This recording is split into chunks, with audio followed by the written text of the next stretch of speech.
Hello everybody, welcome to the Wonky Angle, where I talk about electronic music, both new and old. And today it is finally time for Amon Tobin, Odds and Ends. So, did you know that I uploaded my review of Cujo's Adventures in Foam to kick this series off over a full year ago now? Something feels not right about that. I mean, I could blame scheduling being thrown off by my day job, I could blame focus being shifted towards other bigger videos, but also now we've made it to the odds and ends of this series, the video going through all the other stuff of note in a given artist's catalog outside of the main albums, and historically my least favorite videos to make on this channel by a decent margin. And as you might be able to tell, I was kinda dragging my feet on this one. It is true that the most recent couple of odds and ends videos have been performing significantly better and getting a lot better received than they were when I first started doing these, so my usual rants about how unenjoyable these can be for me to make can no longer really include the parts about the videos themselves underperforming. But they are still absolutely deflating to write and research for, sometimes by sheer quantity of work, like the 2.5-hour opuses that were the Tangerine Dream and Drexy odds and ends, but also because going through all of an artist's random side projects is a great way to run into lots of material that the artist really didn't put their full heart into, and in either case, a surefire way to get me completely burned out on an artist's style and make me not want to listen to their stuff for a long time anymore. The thing is, though, I knew for a fact that I couldn't very well just skip this video for Amon Tobin in particular. In fact, he was the #1 artist who stuck in my mind as someone who needed an odds and ends. After all, he is the guy who around the time of his Nomark comeback era pushed his work with the tagline, "There are no side projects." Around 2020 and 2021 especially, he really wanted people to know that just sticking to the main albums under his own name was going to mean you were missing out on major projects that he really put his full effort into. And the no side projects branding always stuck in my mind. It resulted in me initially planning to really go full completionist mode and talk about all the random side efforts I could find. I thought even if I go into great detail with all the minor extracurriculars, this is still not going to be as unfathomably huge a workload as these kinds of videos can be sometimes. But then I got more than halfway into writing the video when I realized going for 100% completion was not only getting to be really physically draining, but also probably making for a less fun video to watch. And I decided to just delete a whole bunch of segments from the script. No side projects might have technically been accurate around the time from 2019 to 2021, but he does in fact have quite a few actual side projects that aren't actually that interesting to talk about. If you dig into the deepest and least essential recesses of his oeuvre, you'll find plenty of fairly generic experimental dark ambient jams, okay soundtrack cues, and surprisingly anonymous bass music bangers that, while perfectly fine, elicited little to no reaction out of me. Stuff that's surprisingly pretty boring to talk about. I guess if you're really curious about the bits I ended up cutting from the script, I guess I can split the difference and just run down them really quick so you at least have an idea of my thoughts without wasting too much time and distracting from the actually interesting stuff. So here's that. Here's an EP of his contributions to the soundtrack of a film from 2008 around the Foley Room era. It's definitely Tobin making regular film soundtrack material in his usual style. Got some nice strings in there, but it's no Chaos Theory. This is an album-length compilation of monthly joints from 2010, basically a series of tracks he challenged himself to make on a limited time frame while also in the middle of developing ISAM. Though boy can you tell that he rushed through them, because there's a noticeable step down in production quality you typically expect out of him, and much of this even borders on unfinished demos. A track like Delfer might be the single most boring and anonymous attempt at a dubstep banger I've ever heard from him. I guess there are some cool moments. I kinda liked 8 Some, At Work, and 12Z's, although none of this is so essential as to be worth going out of your way for. This is the live set released in 2017, played entirely on a Buchla synthesizer in the Sydney Opera House and consisting entirely of abstract synth material with absolutely no recognizable tunes or structure, and I have to assume was entirely improvisational since it just kinda has the vibe of something made up on the fly. It's not really that interesting. Here's an EP he did with Thijs of Noisia fame in 2020. Although it's not the kind of crazy sound design workout you'd expect from that team up, rather it's entirely dark ambient material that some have compared to The Caretaker. It's fine, although there's only 10 minutes of music, so not much to go on there. He also did another dark ambient EP with Thijs the same year, which is admittedly a fair bit better than the other one. Got a mildly neat Greek mythology theme with a lot of choir-like sounds and some occasional chimes joining the imposing bass pads and experimental effects. Probably still not going to remember it, but it's decent. Here's his soundtrack contributions to Meow Wolf's Omega Mart art installation, presented as a single 20-minute track. It's more experimental dark ambience.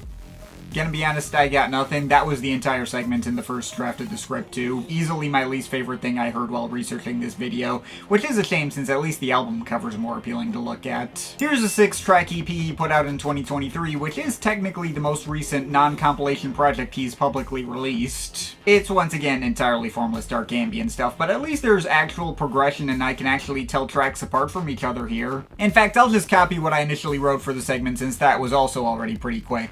Title track sounds like it's mimicking lawnmowers and power equipment running in the distance with cellos next to them. Ghost of a Star centers around spacey arpeggios and light organ drones. Wolves in the Yard stretches on for over 8 minutes, but aside from its menacing bass growls, doesn't really progress anywhere that interesting. Larkspur has a mildly neat buildup of squeaking strings that starts out lighter and ends in a lot more dissonant and horror movie-ish. Self Collider seems to mimic electric guitar feedback in some parts, and Pale Tundra has the most expansive and tuneful drones on the EP, even if they can be quite sharp and drill-like. There you go. The EP's fine, hits on the unpleasant vibe it's aiming for. Maybe check out if you want some, like, later period Coil-type vibes, though it's still pretty forgettable and anonymous, not super easily recognizable as Tobin's style from a distance. And finally, here's an EP he did under his Two Fingers alias and in collaboration with producer Muadeep.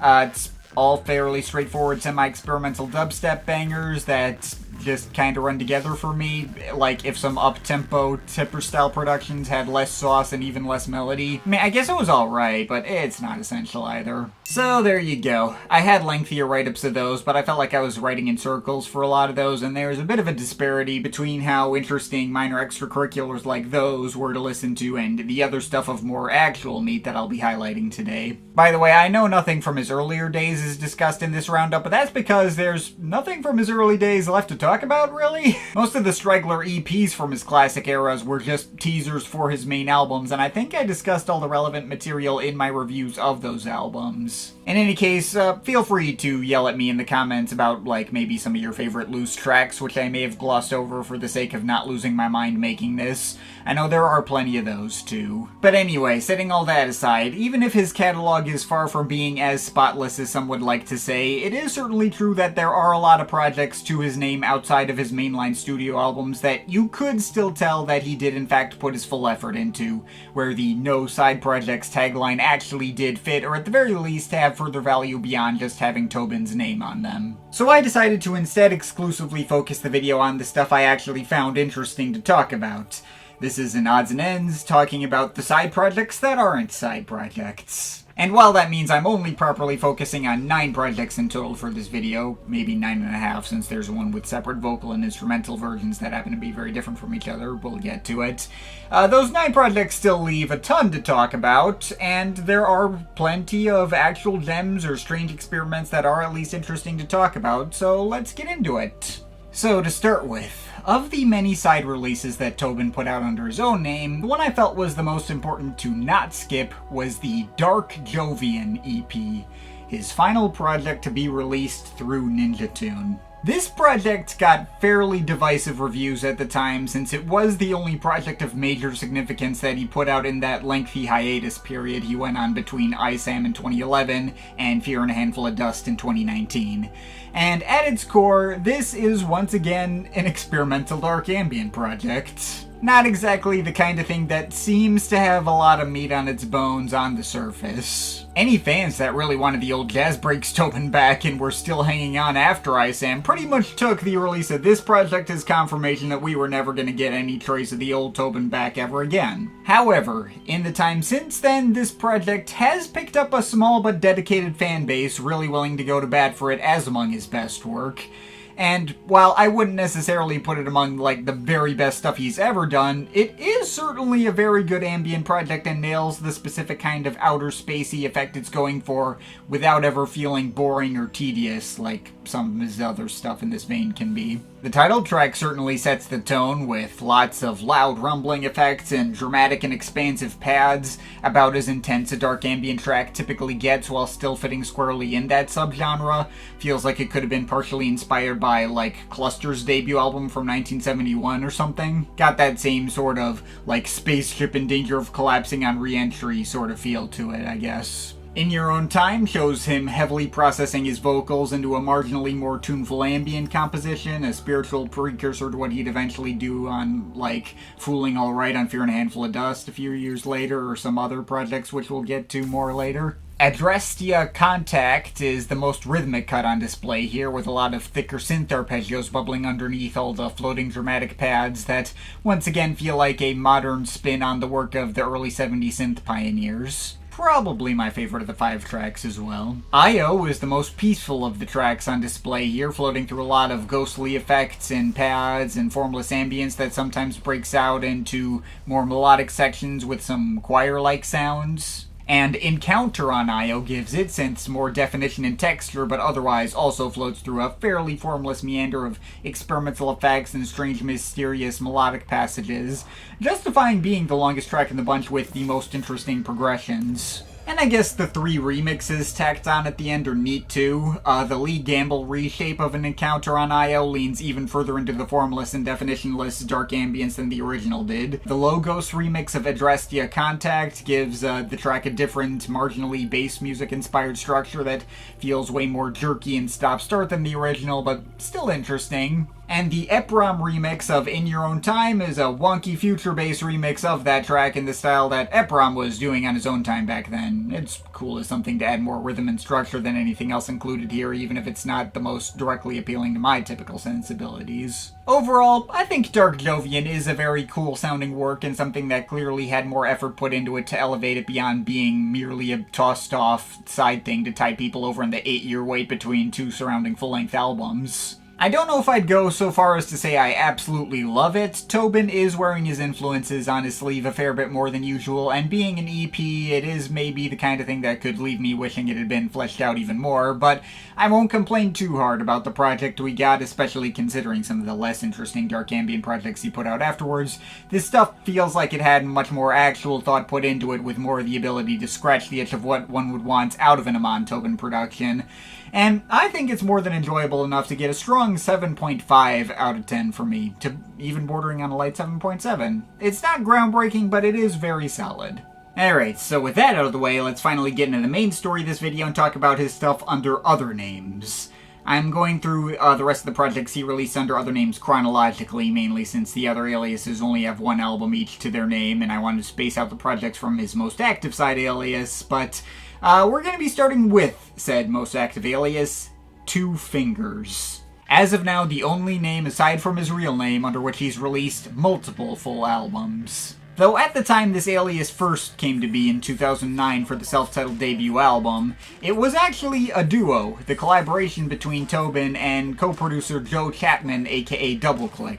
Possibly even a trio if you count Sway, the rapper who appears on 7 of the 12 tracks on the album, and whose performances were integral enough to the project that the entire album was advertised as Two Fingers featuring Sway right on the cover. But yeah, anyway, the self-titled Two Fingers album for the most part is just like a regular old hip-hop project, and a surprisingly commercial-sounding one at that. The beats are a combination of grime and aggressive dubstep styles, but the distance between them and the kinds of beats you'd hear on, like, I don't know, a 50 Cent project or something a few years prior is surprisingly not that wide. It's pretty close to the kind of productions that, I don't know, Timbaland was delivering around the time too. A lot of these tracks feel like the closest that anything Tobin's been involved with to feeling like it could fit on certain mainstream radio stations.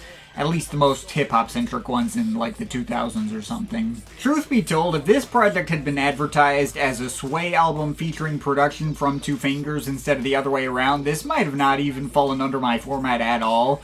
Though, seeing as the producers are the lead artists, and I presume the vast majority of people picking up this project at the time would have been Amon Tobin fans first. I mean, what the hell, I can count it under my format even if only barely. Anyway, as for how much I actually enjoy this project, I'm not gonna say this is the kind of thing I would typically ever be seeking out on my own time. It took a few listens for me to even pin down how I felt on it. But I think I landed on it being pretty good for what it is. Not incredible or anything, but an enjoyable time. The tracks are all pretty catchy. The production, while typically trying to play second fiddle to whatever vocal guest is on top, bangs pretty well. And while the lyrics aren't exactly essential, dealing in stereotypical rap things like street violence, drug dealing, stacking that money, fuck the police, some club tracks about crazy girls and stuff, you get the idea. But the rapping and flows are all pretty energetic and fun across the board. Highlights include the title track with all its blaring and growling dubstep bass, which might be the heaviest banger in the bunch. Also kind of funny to have one of those Black Sabbath type tracks where the artist name, album title, and track title are all the same. 2 fingers by 2 fingers from 2 fingers. That Girl brings in a whole bunch of higher energy banging drum breaks. Strawman and Not Perfect are probably the 2 tracks that had the most obvious reminders of Tobin being involved in their productions through their particular uses of synth guitars and synth organs that sound pretty directly pulled out of other stuff he was doing around the Foley Room era. The latter in particular probably has the stickiest hook here. No one's perfect, it really wasn't worth it, has already been haunting my dreams. Though Jewels and Gems is not super far behind, that's another one of the bigger highlights. That one gets like its Indian influences on, with some sitars and flutes coming in between the semi-organic thumping beatwork, while Sway delivers some slightly belabored money and tree metaphors. Also shout out to the handful of tracks that have female guest vocalists. There's 2 tracks with rapper Miss Jade called Better Get That and Doing My Job. The former might technically be my least favorite in the bunch, purely because of the weird G major effect they put over her voice on the chorus that sounds awful, as well as the beat being a little undercooked. But Miss Jade's actual performance and verses are solid. There's also Bad Girl featuring Cecile, which may or may not be my favorite track here, since the mildly goofy verses and choruses and playful kiss-off lyrics sound like something that would have just appeared on, like, Basement Jaxx's Scars the same year. Oh yeah, and there's also 2 instrumental cuts here. Keeman Rhythm has lots of exotic guitar plucking to go up next to loud growling dubstep bass, while Closer Moth Rhythm is one of the most IDM-ish production to have Tobin's name on it pre-ISAM, with a lot of neat glitch effects to go up next to its otherwise fairly standard hip-hop drum machine beat. They're cool, I guess. The album as a whole is admittedly on the short side at around 40 minutes total, and there was maybe a part of me who was left feeling like it could have stood a tiny bit more meat, though I guess if a meatier experience is what you want, there's also the instrumental version of the album they released the same year, which is nearly double the length of the standard edition. Doesn't just feature the instrumentals of all the tracks, but also adds on 10 additional cuts, including 2 remixes of tracks from Tobin's monthly joint series, 12Z's and Trick Step. The latter retitled to Trick Step Rhythm. I may not have liked the monthly joint series much, but the 2 cuts that got repurposed here were both among the better tracks on that comp, and they fit perfectly fine here as well. Truth be told, the 2 Fingers Instrumentals album is neither an upgrade nor a downgrade for me from the main album it's pulling from. This version is indeed more substantive and sprawling, but it's also pretty samey and background music-y on average. It's off and on between whether the instrumentals have the ability to stand on their own or make it blatantly obvious how they were designed to have vocals on top to fill in all their empty space. The new exclusive tracks are a mixed bag too, with some also being kinda empty and uninteresting. Although I do like the flutes on One Flute Rhythm, the tribal beatwork of Scott Foster Rhythm, the banging and squelching electro beats of Marmite Rhythm, and the bassy propulsiveness of Subway Rhythm. So if all that sounds like it interests you, then check it out. I don't have a super strong preference between these versions of the album. So yeah, anyway, overall feelings on the 2 Finger self-titled. It's pretty good. Is it going to be the kind of thing I keep around for myself longer term? I don't think so. But there's not much wrong with it for what it's specifically going for either. I can easily respect it. There's good hooks, some cool beat ideas. It all sufficiently bangs enough where I think I'm feeling like a strong solid 7 to maybe a light 7.3 on it.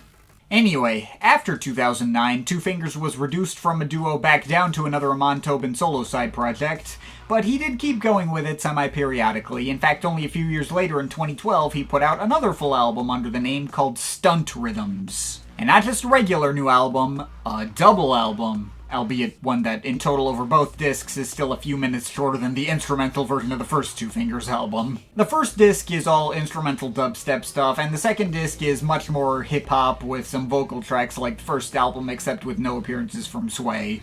Also, for whatever reason, the second disc is marked as being all bonus tracks on streaming services. I don't know. So, I'll be honest and say I don't really have much of substance to say about the material on this album. I mean, I like it. Lots of bangers here, but most of them sound pretty much exactly the same to me, especially on the first disc. You get lots of thick digital beat work, aggressive bass wubs, and some occasional punchy samples. There's a clear formula going into the Two Fingers sound. Highlights on disc 1 include stripe rhythm and snap, which do well to set the tone and grab your attention. Lock 86 and Razorback, I like for their much more skittering IDM adjacent beat work. The latter might be my favorite here. Also like 101 South for the live drumming samples and dub organs, and Little Brat for having a pretty danceable electro house beat to underscore its various bass wubs. The second disc also hit me a decent bit more than the first, since I can much more easily tell tracks apart from each other, and the rap verses when included are solid as well.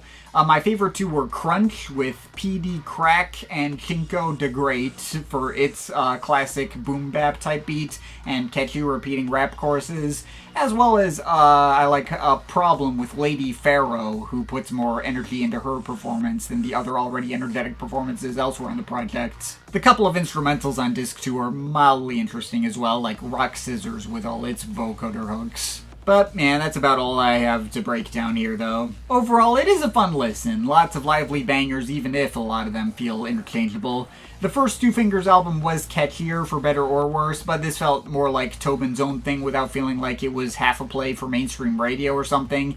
And while it will get monotonous immediately if you try to listen to it twice in a row, if you just listen to it once on its own, it feels about the length it needed to be. Certainly doesn't feel underdeveloped or like it needed fleshing out more. I'm probably not going to keep it around longer term, but it's good. I'll score it in the same range as the first Two Fingers record, like strong solid 7 out of 10. Alright, so skipping ahead a few years, it's finally time to get into the primary reason this video had to exist in the first place, the Nomark Septology. Tobin's entire comeback era from 2019 to 2021 showed him releasing a series of 7 albums, only 3 of which were released under his real name: Fear and a Handful of Dust, Long Stories, and How Do You Live. But at the time those projects were releasing, he made it very clear that all 7 albums were designed to be an interconnected series in which each installment, regardless of which name he released it under, was equally high effort for him, and that you'd be missing integral parts of the picture if you skipped any of them, pushing them with the above-mentioned "there are no side projects" tagline. Now, I did briefly discuss my thoughts on the full septology when I reviewed How Do You Live, but in order to do the series justice, I think it's time I dedicate some more in-depth thoughts to those remaining 4 projects in the series. Anyway, the first blank to fill in comes from the name Only Child Tyrant, the second album in the series from 2019 entitled Time to Run. To quote the Bandcamp bio, Only Child Tyrant is the punked-up kid brother of Two Fingers. He's stroppy, he's relentless, he likes the number 6.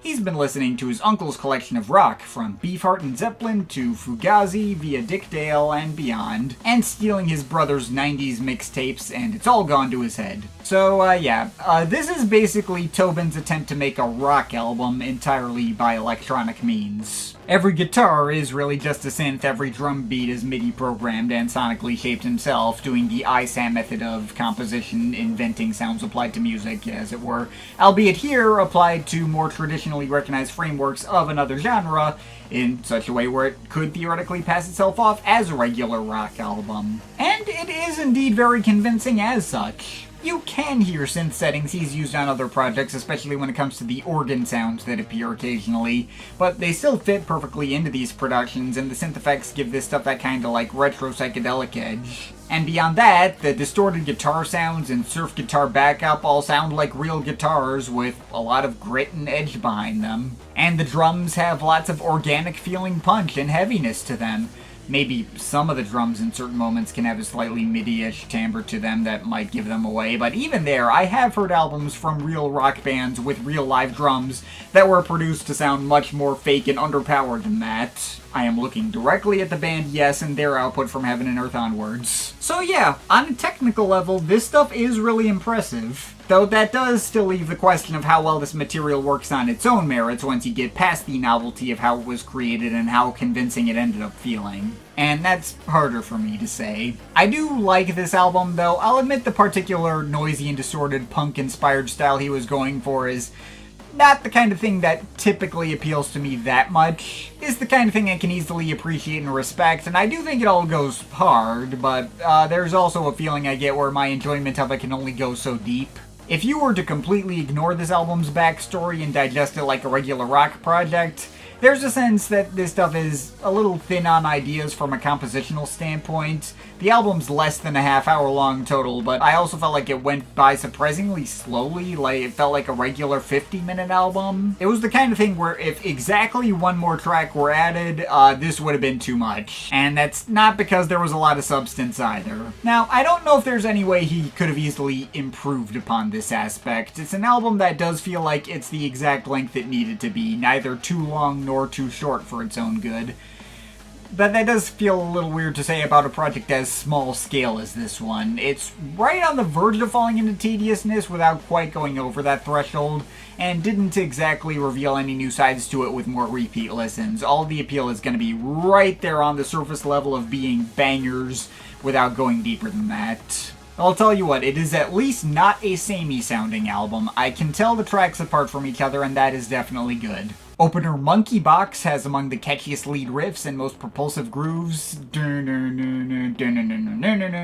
Definitely starts the project off with a big explosive attention grabber that lets you know exactly what you're getting into. Father Son, I guess, is designed as the big hit single, I guess, with a guest vocal performance from Figueroa. We will get more to that in a bit. It's Tobin filtering his voice through lots of psychedelic effects that make it near impossible to make out what exactly he's saying, but getting it to fit well next to all these dark chugging riffs. Probably the catchiest track in the bunch, although the fact that an instrumental version of the track is tacked on at the end as a bonus might have allowed these riffs to more easily stick in my mind than they would have otherwise. Though after that we get Solid Grey Zebra, a track that I don't mind being here for the sake of fleshing out the sound of the album more. It is one of the more electronic feeling cuts with a lot of squealing, distorted synths that have way less of a tune going in next to its marginally more drum machine feeling percussion textures.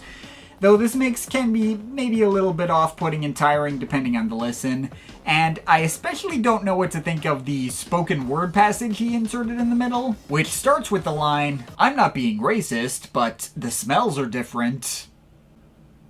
It then follows with the Watching the Empire Fade Away generation, the Last Hurrah in the South Atlantic generation, the We Look After Our Own generation, if we can work out who we are. So, I'm not sure what this whole bit is doing here or what point he's trying to make with it. There's a little bit of like a weird, edgy white boy contemplating a turn to fascism type energy going on with the word choice here. Putting together lines about empires fading away and we look after our own in a passage that starts with, "I'm not racist, but..." Now, I don't think it'd be much of a stretch to say it was probably some level of ironic or satirical in intent. Perhaps it was here to make the only child tyrant persona feel like a maladjusted freak of a character and further separated from the persona he has as Amon Tobin. And I mean, let's not forget that Tobin is literally an immigrant and moved to the US from Brazil, so, you know, not the same social dynamic there as if this actually came from an edgy white boy. But it's still just kinda weird, and not in a way that I'm sure actually adds to the experience.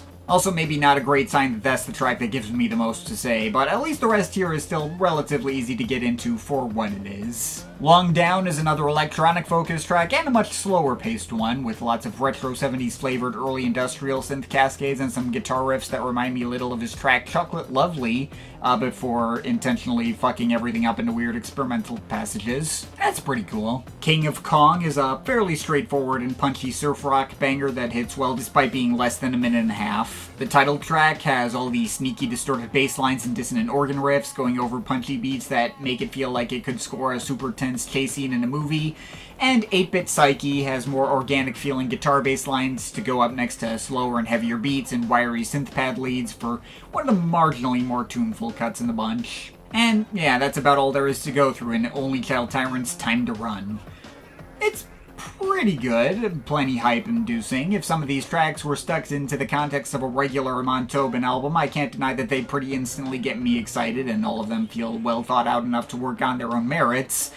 Though there's still a part of me who feels kind of detached from the experience at the end of it. The kind of thing I can appreciate more for the novelty of its concept rather than the actual substance of these compositions. I mean, I'll give him the guy did successfully create an album that could easily pass for a regular rock or punk record with some mildly psychedelic flavors, entirely made out of synthesizers and electronic sounds, and I do have to inherently commend it for its craft. And it does feel like a complete and well-realized standalone album statement that it did feel like he put his full heart into. But it's also not the kind of thing that really has me itching to come back to it again after it's done, and it's not the kind of thing that gave me all that much to dig into beyond the first listen or two, so yeah, it's on the higher end of decent for me to the low end of good, so I guess I'm feeling like a strong 6.7 out of 10 on this one, I guess.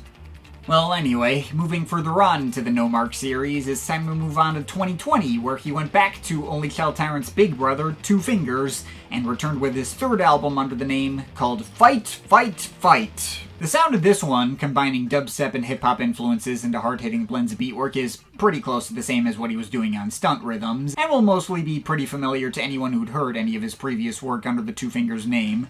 Although unlike Stunt rhythms, which jam-packed its track listing over a double CD package, this one keeps things a bit more actually concise. And furthering the progression that album had from the first Two Fingers album, this one feels like it's leaning even more towards the usual sound design wizardry Tobin is known for and structuring it in big pummeling dubstep bangers. And it's good! I think I can call this the best of the Two Fingers album so far, and certainly the easiest one to recommend to his usual audience. Although that's not by like a long shot or anything, this stuff does still fall in the background for me kinda easily, and I think the first Two Fingers album still has the highest high points, but this one is the best structured and most well thought out as a full album experience. Not every track here gives me something to say. There are still a solid share of tracks that have, like plenty of epic wobbling bass and thick and heavy blasts of percussion, but also kind of stick to established bass music formulas with mildly experimental twists. Just kind of following the usual Two Fingers blueprint. LED Moon Rhythm and Nuff Swizz Rhythm are just kind of tracks that are there. Also, the track La La Rhythm is a skip for me. It might technically have the most coherent tune on the album, but also said tune is pretty annoying, being delivered by these weird, grating, filtered chipmunk vocals. Like, what if All You Children by Jamie XX and the Avalanches hated you and didn't have a dance groove? Still, there's a solid selection of highlights here, and more hits than misses. The track which stuck out to me the most was probably the opener and title track, which combines filtered crowd chanting and bass wobbles with some melodic riffs that directly call back to his old classic track, Golfer vs. Boxer. Beyond that, You Ain't Down has some mildly Middle Eastern flavored melodies and some of the album's most aggressive bass drops. There's a track in collaboration with Ivy Lab called Razzie Beat, which is mostly just buzzing bass patterns, but creates a decently catchy groove out of those minimal elements and really hits hard. Rock You Feel It has lots of knee tribal percussion and shouted pitch down vocal samples sort of chopping upwards in the title, and that's decently catchy too. Also, ZX Rhythm kind of reconfigures a blend of the same elements in a way that feels like a continuation and evolution of the same idea. G. Jones makes an appearance on the track Zero Face, and they cook up one of the album's craziest and most experimental bangers with the bass wobbling glitching up every which way and being remolded into plenty of different shapes that all sound pretty huge and imposing. And despite the above-mentioned lull in the track listing, the album ends pretty strong too. The album's catchiest track might be the penultimate cut Boss Rhythm. The filtered I don't give a fuck if the boss say no over some more stomping rhythms is pretty attention-grabbing and pulls me in pretty effectively. And then finally the project closes with pure chaos in the form of the track Unknown Trauma in collaboration with Little Snake, which has no beat or structure at all, just lets the bass and experimental textures collapse in on themselves and squirt and squelch around ad nauseum without any kind of direction, as all sorts of weird noises and formless percussion sounds and incomprehensible filtered voices come and go. And it makes for an oddly climactic way for this thing to go out. I mess with it. Overall, I'm not going to say this album is absolutely amazing or anything. It's not necessarily the kind of thing that has me really itching to come back to it after I put this video up either. But I don't really find much fault for what it's going for. It's just a straightforwardly fun collection of bass music that doesn't really require much brain usage, but also never felt like Tobin was going on autopilot either. I think there's enough here for me to be feeling like a strong 7.3 to a light 7.5 out of 10. Next project to talk about in the Nomark series is probably the most well-received from his core fanbase, or at least the one that seems to be the most well-remembered out of the albums in the series that weren't just released under Tobin's real name. That's going to be the 5th volume in the series, also from 2020, released under the name Figueroa, called The World as We Know It. Tobin may have credited himself as a guest singer under the Figueroa name on both the Only Child Tyrant album as well as How Do You Live, and the album I'll be talking about right after this one. But his full album under this name was his experiment into making a folk record. Still 100% electronic instrumentation, all the guitars are really synths, but those synth guitars are shaped to sound as real and organic and convincing as possible, combined with keyboard textures often made to sound like, I guess, harpsichords and his usual organ sounds, and even more real-sounding fake drums. And to top it all off, vocals delivered by Tobin himself with minimal processing. I mean, there's some filtering there, but he's just using his regular voice at its natural pitch, which is a surprisingly good fit for this particular genre. Everything being brought together into a psychedelic folk mold designed to sound like something that could have come out in, like, the late 60s and early 70s. Perhaps there's some influence from, like, the Beach Boys' Pet sounds and Smile eras minus the elaborate vocal harmonies, or some of the marginally freakier moments on the Beatles' Revolver and White album. Maybe throw in some Electric Prunes in there if that's a name that means anything to you. I also saw one of the comments on Bandcamp comparing this stuff to Ennio Morricone. I could see that too. But without question, the most obvious influence is early period Pink Floyd. Like, specifically their pre-Dark Side of the Moon era that gave us, like, A Saucer Full of Secrets, the More soundtrack, Adam Hart, Mother, and Metal. Feels like he was really aiming at that influence in particular for this stuff, Saucerful especially. Now, those who are familiar with my tastes in non-electronic music may know that I'm actually a pretty easy sell for this exact kind of thing. As blatant a throwback to a specific sound and era as this album may be, I'm always game for some good 60s psychedelic type material. Some people may remember years ago when I made my own video ranking all the Pink Floyd albums, and thereby might know the early pre-Dark Side era might low-key be my favorite era of theirs. I put Adam Hart Mother at my number 3 spot in that ranking, and in the years since I made that video, I've probably come back to Saucerful more often than any other Floyd album. Point is, while the idea of a folk album on a more general level might not necessarily appeal to me on paper, when you start getting psychedelic and start taking influence from this particular era this obviously, that's gonna appeal to me a lot more. Now, Tobin's take on this sound, once again, not exactly anything groundbreaking, putting aside the novelty of every sound technically being made by synths and drum machines and computers. If you ignore that aspect and take this material for what it is, it's an album that definitely wears its influence on its sleeve, aiming to recapture the sound of a certain era that sounds cool to him and sounds cool to me as well. Although, obviously Tobin is not like a Beatles level or Floyd level songwriter. I wouldn't put any of these tracks in the same tier of quality as, like, Remember a Day or Set the Controls for the Heart of the Sun, which, you know, not saying much, but this is an album that has tunes, but not really hooks as much. Songs with vocal melodies that are really nice and evocative, but not as likely to, like, actually stick in my head. A lot of mildly abstract lyrics that I guess are vaguely poetic sounding and all try to carry a general feeling of paranoia and alienation, although none of which, like, really stuck out to me and maybe didn't feel like a primary focus of this thing. Though I didn't read into the lyrics that deeply, I guess. The guy did go out of his way to stick to the psychedelic folk concept in an attempt to really push himself out of his comfort zone, which I can obviously respect, although I feel like in doing so he may have limited the possibilities of what he could do with his sound. I know he wanted to get away from the more overt experimental electronic stuff, since that's kind of what people would have been more likely to already expect from him at that point. But I couldn't help but feel like this album could have stood to get weirder like that, include some freakier, more experimental moments to break up the psychedelic folk sound, like my actual favorite albums from that era could do. It could have used a moment like the title track from A Saucer Full of Secrets that really let things get freakier if he really wanted to go the extra mile with me in this concept. I can understand why he didn't, but without such a moment this album can maybe run together a bit, and the limitation he put on himself to stick to this one sound maybe held it back a little from hitting me as hard as it possibly could. But all of this is to say, this is an album that I think is maybe not quite great, but it is very good. This sound did still make for a surprisingly good way for him to flex his sound design muscles, and it does still lead to a lot of really dang cool sounding and instrumentally well layered 60s psychedelic folk pastiches. And I wouldn't say the album has any outright skips on it either.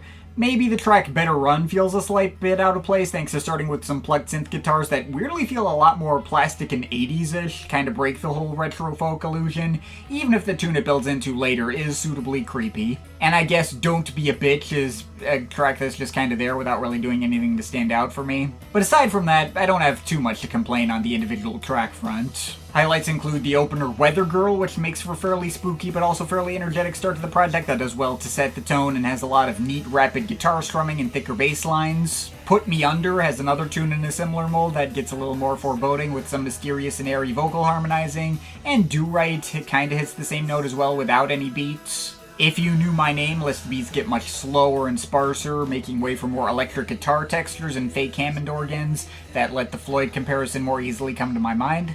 However, there are two tracks here that really stand out as my two favorites. My second favorite cut is the title track. It probably has the most propulsive energy out of any track here and the most memorable set of lead melodies. His self-harmonizing doing well to add to that mildly spooky effect. But the best track is definitely the closer, Back to the Stars, which sprawls out to a more epic 6-minute scale, perhaps inspired by other early prog rock. Got fake sitars and guitars mimicking Indian melodies with lots of thick synth harpsichords in the background, all joining in over a super tense and exciting build-up that keeps crescendoing over time and reaching pretty impressive heights by the end. So there we go, that's about all I have to say on the topic of the world as we know it. I may not have a lot of substance to say about it, and I don't think it's absolutely mind-blowing, but it is a very solid album at the end of the day. Recreates the style and sound of a certain era I really like in a way that still feels recognizable as Tobin's work. Delivers a lot of mildly spooky and haunted vibes out of its mysterious melodic flares. Tobin's singing even works pretty well and is more easily palatable here than any of the other much more heavily processed performances he's delivered on other projects. It's not my favorite volume in the entire Nomark septology. I think Fear and a Handful of Dust and How Do You Live still beat it out, but this isn't my favorite of the Nomark albums that were not released under his real name. So, yeah, I'm overall feeling a 7.7 out of 10 on this one. So that leaves one last project in the Nomark septology left to talk about, the 6th volume in the series, released under the name Stone Giants, West Coast Love Stories. This is a weird one to talk about. I guess this was advertised as his attempt to deliver something that felt more personal and intimate for him, allow him to get more emotionally vulnerable than usual, which, I mean, now that I am thinking about it, emotionally vulnerable is not really a mode I think he enters into, like, ever. Obviously not to say his stuff is lacking in emotion or anything, but I feel like the primary appeal of his stuff, at least for me, is more along the lines of coolness. Whether that be from the flashiness of his elaborate sound design or the gritty action movie type energy his earlier most celebrated stuff tends to have, a lot of leaning into traditional tropes of masculinity, although not in an outright unhealthy way. He is an artist who wants to sound cool and usually does sound cool. And when his stuff does evoke stronger emotional reactions out of me, said emotions are way more likely to be based in, like, wonder and awe, or fear of the unknown and the unknowable. Even his most tender stuff, like the Figueroa album I just got done talking about, still mainly feels to me like cool and impressive and mysterious, rather than, like, heartfelt or empathetic. Brief sidebar, I know I'm going on a tangent here, but this is probably the closest actual parallel that Tobin has with Ithaca. They may sound absolutely nothing alike, despite what some ISAM reviews would like you to believe. Also, Ithaca stuff took a lot more time and effort on my part for me to fully appreciate, while Tobin's catalog was way more immediate on average, might have more projects that hit best on first listen and wore off on me over time. Though, I feel like their general appeal for me and the way their stuff tends to make me feel might be closer to each other than I would have thought before I started writing this series. All this is to say, the point is, intimacy and love stories are not exactly the kind of ideas that I would expect Tobin to even try exploring. And I didn't really remember how well this was going to be executed from the maybe one listen I gave it 5 years ago, so that maybe had me a little worried whether this was something enough in his toolbox to be able to pull off. So, coming back to it now. While this album being emotionally vulnerable is definitely not inaccurate, it's more in the sense that it's revealing of all his most negative and self-loathing emotions and headspaces, and the love stories in question are about love lost. I think the whole thing is loosely designed as like a breakup album, and some parts of it can feel very bitter and ugly and just all around unflattering. It is an uncomfortable album to listen to and might just be the single biggest downer in his entire catalog, which should really be saying something. But once again, that does feel like it's by design. It does not strike me as an album that is trying to be flattering. It is trying to be a wallow in depression. And it's not an album that feels all that well resolved or brings out much catharsis at the end. Not one that seems to be looking for sympathy either. It's just a feel-bad listen all around. The hardest parts of the album to get through are the most vocal-centric cuts, which really put his super compressed voice front and center. Two cuts in particular really stick out in this way. A Year to the Day has lyrics talking about looking through pictures on your phone that would have been best left alone, reliving memories of an old relationship that went sour and wondering what could have been. But much more uncomfortable is the track Fair Weather, which is written primarily around the couplet, "Here's to you, fair weather friend, I'll look for you until the end," which, man, all I can say is if that had been written about me, I wouldn't want to be around Tobin anymore either. Although considering how intense and storming all the fuzzy synth pads swirling around it get, and how musically sour and sinister that whole track sounds, I think Tobin is pretty well aware of how that comes off too. It does possibly add some stranger implications to the fact that this album is meant to be directly followed up by an album called How Do You Live? If that's meant like John Lennon's How Do You Sleep, that could be even uglier, although I suspect the U in How Do You Live is self-directed, especially given the existence of one of that album's big central tracks, Sweet Inertia, and its line, "You can fight her all you like, we will find you held in time." In which case, either the her is his own personal inertia as per the title, and thus it's refocusing on his own demons and putting the relationship aside, or it's the same her on this album, in which case it's worded like get over yourself and move on kind of thing. In any case, Tobin really was not kidding when he was talking about the Nomark series all working in parallel. Anyway, not every emotion expressed by this album is ugly bitterness like on that track. That's really the worst of it. There's some further introspection and self-reflection to be found here, too. The opener and title track has lines about, "You can't escape it when you're wrong," going over all these nostalgic synth chimes and mellotron strings, which all sound pretty nice. There's another track as a crossover with Figueroa called Best Be Sure, which instrumentally brings back the kind of 70s psych folk sound next to lyrics talking about lying in the street and keeping yourself away from other people. Kind of a nakedly pathetic image there. And tying together all of his ruminations about the failed relationship is the inclusion of a track which, while instrumental, has the title The Girl with the Great Ideas That I Steal, which, just from title alone, allows one to kind of reflect on how that relationship could have turned out the way it did, inherently implying a guy taking credit for the stolen great ideas, perhaps in a way that the girl in question might not have appreciated. Putting a track with that title here both feels like it's meant to low-key explain how this breakup left a big enough hole in Tobin's heart to write a whole album around, while keeping the blame away from the girl in the story. Now, I have sort of been framing this review as if it were based on a real breakup Tobin went through, written vaguely to avoid attention from tabloids and the like. Though, to be clear, I don't actually know whether that's true. This love story could be entirely fictional for all I know, and the lack of more specific detail a way to make it feel more universal for men going through breakups as well. There's no way for me to know how accurate my interpretations are. I hope so, at least. But I guess I feel like there's just barely enough of a picture painted by the details given for it to feel emotionally true to him, in such a way where whether or not the story is true doesn't really matter or impact the quality of the album, in my opinion. Now, I've been talking a lot about the lyrics on this album and the framing of its loose story, but I haven't been talking much about what it actually sounds like. The actual sound of this album is primarily a dark ambient project, with a lot of, mildly Vangelis-ish retro synth instrumentals, following a similar style to what he explored on his Long Stories album, but even darker and more funereal dirge sounding. It's also kinda like if the level of quality on Long Stories was more evenly dispersed among all 10 tracks instead of gathering nearly all of it on the first track.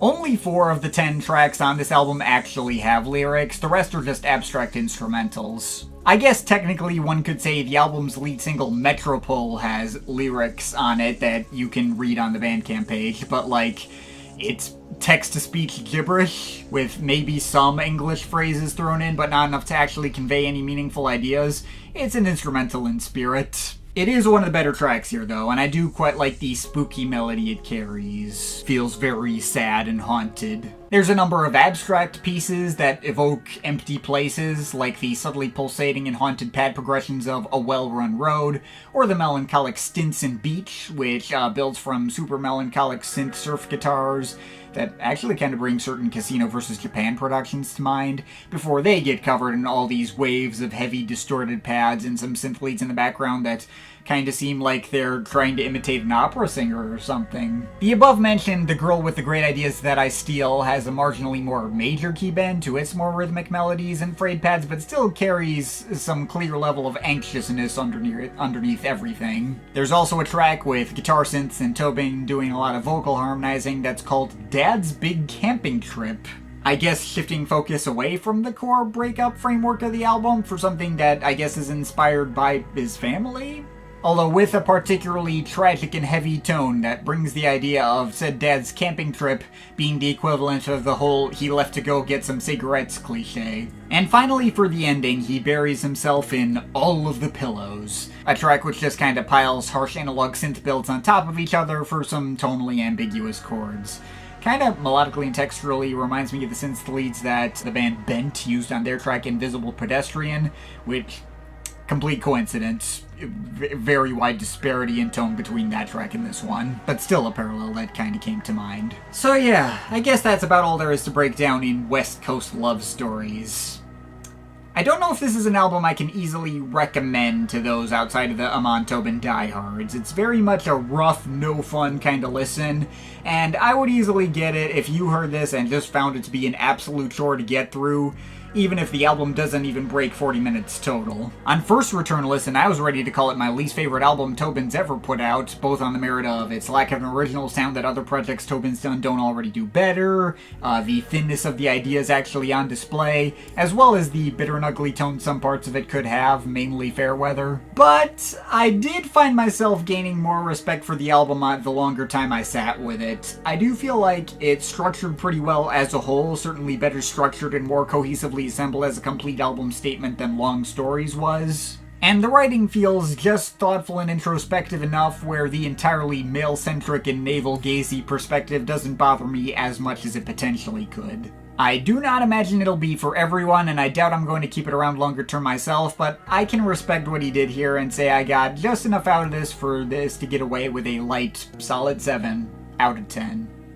So, that finally covers everything I hadn't yet talked about in the Nomark Septology, which leaves one last pair of projects I felt might be worth highlighting as they explore the material he's done in the time since that whole series concluded in 2021.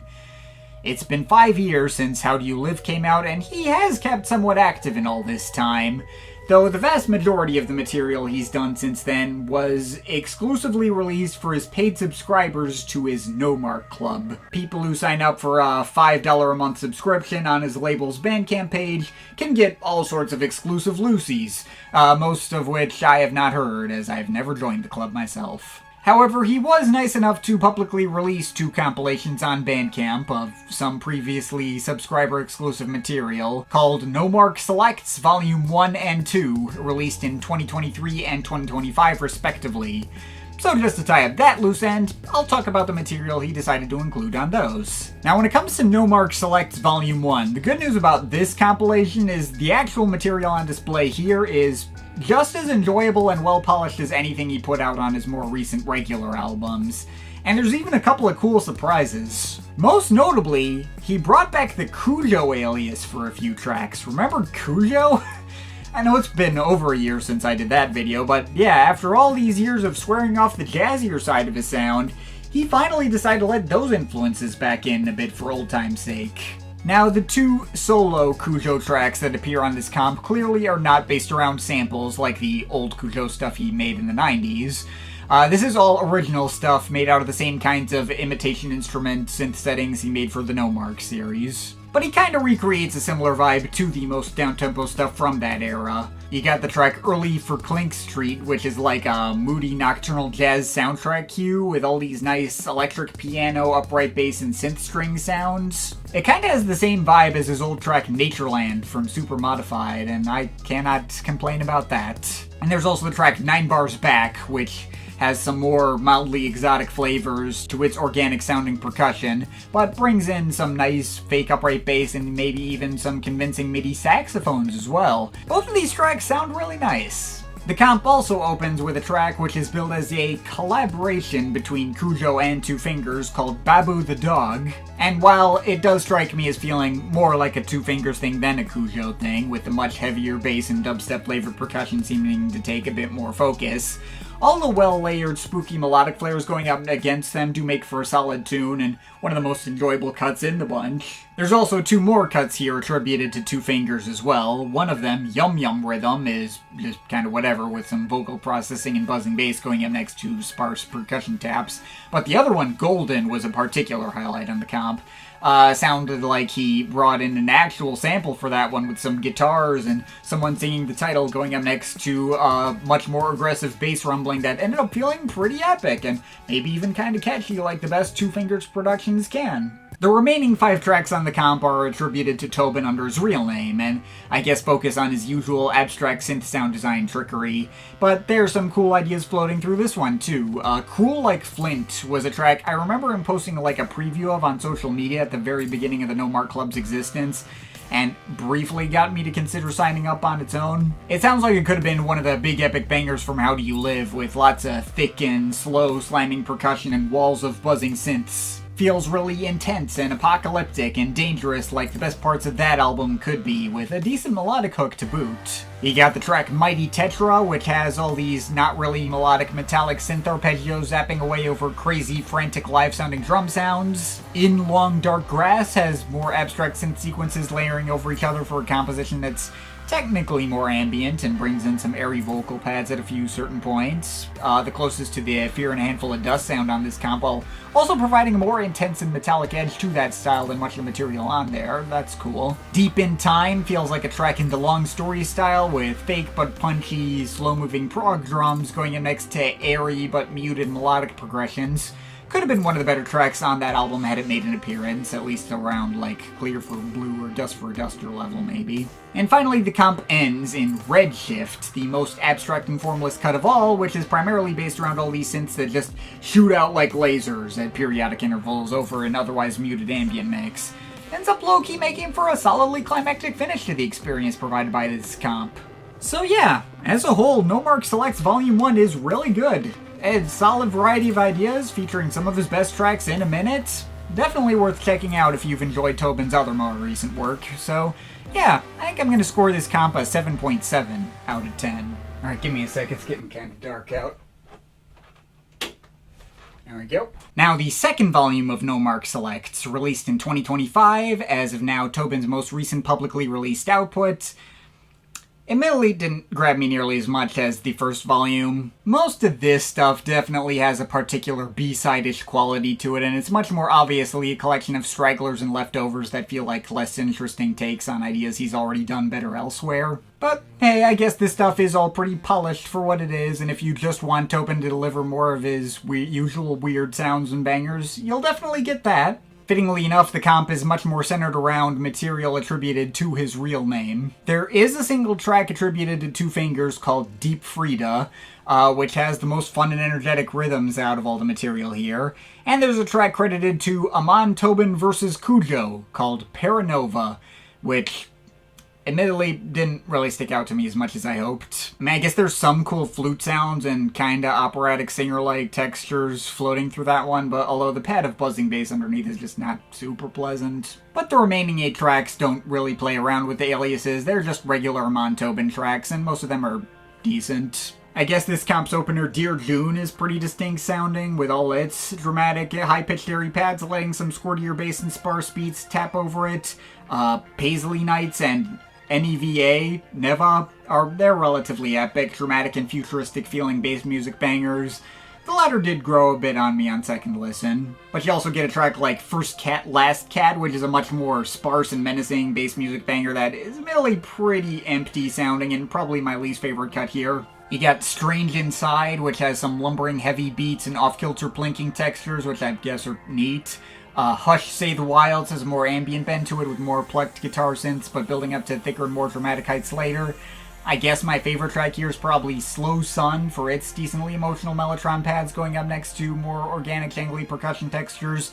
And finally, the comp ends with a track called Highland Park, The Secret Life of Button-Down Fashion Bow, which doesn't actually sound much like the corresponding track from How Do You Live, but does deliver one of the most extravagant and well-layered mixes here, with lots of moody synth guitars building up around lots of glitchy experimental synth textures, which I suppose is as good a place for the comp to finish as any. Overall, I can't say there's anything absolutely essential here. To be honest, the main reason I left the segment in is because it would be kind of weird to only talk about the first volume of Nomark Selects without acknowledging the second.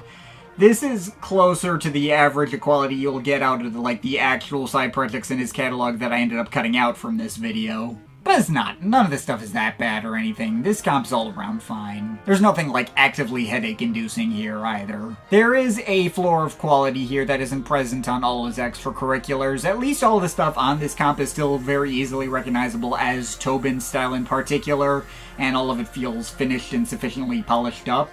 It's the kind of thing where if you didn't get burned out by his sound and style thanks to having to write a lengthy video on all the stragglers of his back catalog, it will probably do you just fine for what it's going for, so yeah, I guess take all that as you will. I'd probably score this comp on its own like a 6.5 out of 10. And while that's kind of an anticlimax spot for this video to finish, I think that's finally going to be everything worth highlighting today. All those projects are cool and have their moments worth checking out or interesting ideas to explore and think about, but yeah, this video is about as exhausting to make as I was afraid it would be.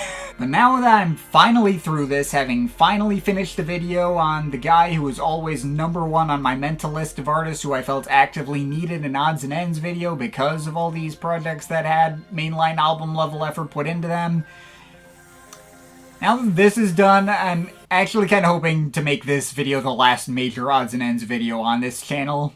I mean, I guess there's technically no promises for sure, but more than anything, I really would just want to retire this format and avoid it altogether going forward if I possibly can. I want discography reviews to actually be fun to make again, and it's harder and harder to do that with this one ridiculously high-effort format guaranteed to give me writer's block for ages. I mean, on some level, odds and ends videos originally just existed to quiet down commenters who wanted to know, but did you know about X really obscure thing this artist made?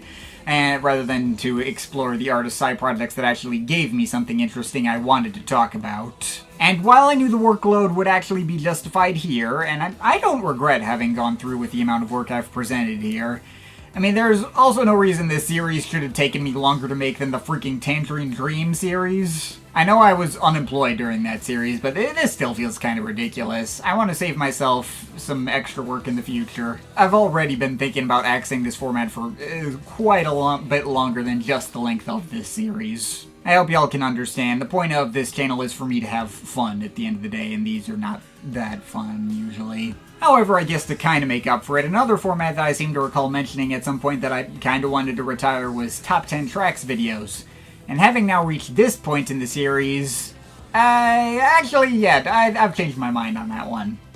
I think a Top 10 Tracks video is going to be next after all. See, what I really didn't like about capping off discography reviews was forcing myself to do both a top 10 and an album ranking, right next to each other. That always felt like overkill and did even more to make me sick of an artist by the end. So I think going forward it'll be better for me to just do one or the other depending on what fits for them better. And honestly, for Tobin, having really thought it over the past several months, I think I have more energy to talk about his best individual tracks than go back over all his albums again.